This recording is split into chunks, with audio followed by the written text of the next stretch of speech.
Do you ever feel like you're just going through the motions with God?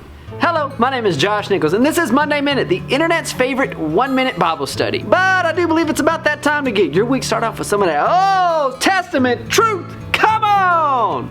Let's get started. This week we're in the book of Malachi, the very last book in the Old Testament. Malachi came about 1 century after the prophets Haggai and Zechariah, and this was pretty much the last letter from God for the next 400 years. 400 years! Now during this time period, God's people actually had a new temple, and everything on the outside looked, like a perfect picture. But even though the outside looked all good and perfect, the inside was not. They were spiritually complacent.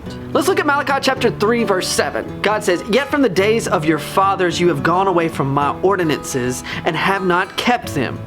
Return to me, and I will return to you." See, we can paint a picture on the outside and we can put a mask on that really doesn't show where our true heart is. We might be able to act like the perfect Christian, but God looks at our heart. So I ask you, are you just going through the motions of being a Christian, or are you truly following Him? God is saying, return to Him, and He will return to us. Thank you for joining this week's Monday Minute. I cannot believe that we finally made it all the way through the Old Testament. You can actually go back and watch the entire Old Testament playlist by clicking right here. So if you're new here, go check it out, and if you enjoy, consider subscribing. Thank you for joining this journey through the Old Testament. I hope that you were encouraged or you learned something through these videos. If you have, please just comment down below something that you might have learned or some encouragement that you gathered along the way.